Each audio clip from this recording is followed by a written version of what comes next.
నడపడానికి ఆపేయడానికి అతను ఎవరండి? ఎలక్షన్ కమిషన్ ఉంది, ఎలక్షన్ కమిషన్ ఆధ్వర్యంలో జరుగుతుంది.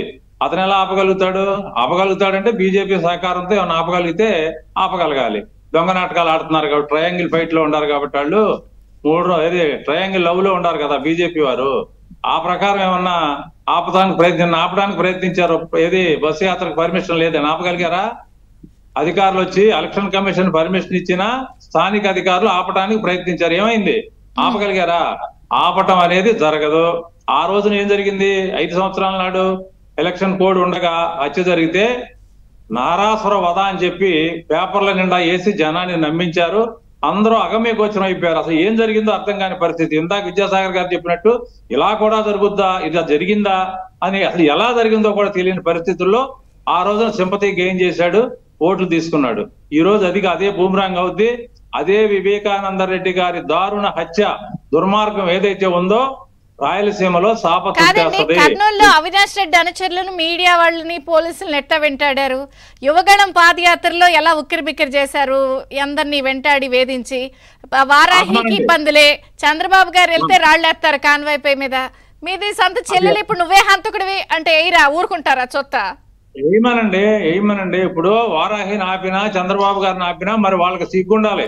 అలాంటి మోడీతో ఎందుకు పెట్టుకున్నారు? ఎలక్షన్ కమిషన్ 22 మందిని సస్పెండ్ చేసిందంటే, కొత్త వాళ్ళని వేసిందంటే, మళ్ళా వాళ్ళకి అనుకూలమైన వాళ్ళని వేసిందంటే మరి బీజేపీతో పొత్తు వీళ్ళకి అవసరమా? బీజేపీ ఏం చేసింది? వీళ్ళకి హెల్ప్ ఏం చేసింది? మార్చాల్సింది ఎవరిని? సిఎస్ ని మార్చాలి. సిఎస్ ని మార్చాలి, డీజీని మార్చాలి. వాళ్ళని వదిలేసి పిసుకుల మీద బ్రహ్మాస్త్రం లాగా ఎస్పీలని, ఐఏఎస్ని మారితే ఏం వరకుద్దమ్మా? కాబట్టి దాని జోలికి పోదలుచుకోవాలా నేను. మరి మోడీ గారు ఏం చేస్తారో చూద్దాం. అటగించండి, మాకు కావాల్సింది కూడా అదే. ఇప్పుడు చంపిన వాళ్ళు, హంతకులు ఎవరైతే ఉన్నారో వాళ్ళు మా సభలని, సమావేశాలని చిత్రం చేయాలని చూస్తే మాకు ఇంకా సింపతి పెరుగుద్ది. మాకు కావాల్సింది కూడా అదే. మీరు ఆపలేరు. జగన్మోహన్ రెడ్డి ప్రభుత్వం అపధర్మ ప్రభుత్వం. వాళ్ళు చేసేది ఏమి లేదు. షర్మిలారెడ్డి యాత్రను ఆపటం అతని వల్ల కాదు. ఆపితే ప్రజలే తిరగబడతారమ్మా. మాకు కావాల్సింది కూడా అదే. నిన్న చేద్దామని చూశాడు కానీ చేయలేకపోయాడు. ఖచ్చితంగా వివేకానంద రెడ్డి గారి హత్య ఈ 24 ఎన్నికల్లో ప్రధాన ఎజెండా.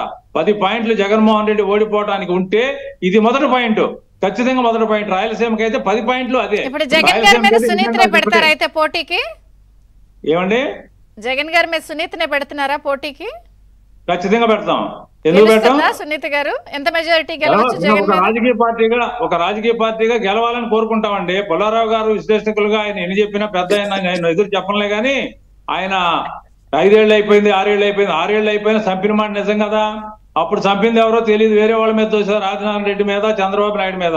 చంద్రబాబు నాయుడు చంపలేదు కదా, ప్రజలకు అర్థమైంది కదా. అప్పుడు విద్యాసాగర్ గారు చెప్పినట్టు ఆ రోజు సింపతి గెయిన్ చేశాడు. ఇప్పుడు చేయమన్నాడు. సింపతి గెయిన్ చేయాలంటే మళ్ళీ ఎవరిలో ఒకళ్ళు చంపాలి. ఎవరిని చంపుతాడు? ఎవరో చంపలేడు. అతని వల్ల అయిపోయి శాస్త్రాలుడికి కూర్చున్నాడు. ఏం చేయాలో తెలియక ఈ పెన్షన్లు ఆఫ్ చేసి ముసలామతకం చంపి అది చంద్రబాబు మీద తొయ్యాలని చూశాడు. అది కూడా బూమరాంగ్ అయింది. ఇప్పుడు 55 నెలలు ఇవ్వగలిగినాడివి, 1 నెల ఎందుకు ఇవ్వలేకపోయావు? పంచాయతీరాజ్ వ్యవస్థ ఏమైంది? నీ రెవెన్యూ వ్యవస్థ ఏమైంది? ఈ 2 వ్యవస్థలను చంపేసి ప్యారలల్ గా నువ్వు వాలంటీర్లు తీసుకొచ్చిన మాట వాస్తవం కదా. ఈ వాలంటీర్ల వ్యవస్థ లేనప్పుడు పెన్షన్లు ఇవ్వలేదా 50 ఏళ్ళ నుంచి?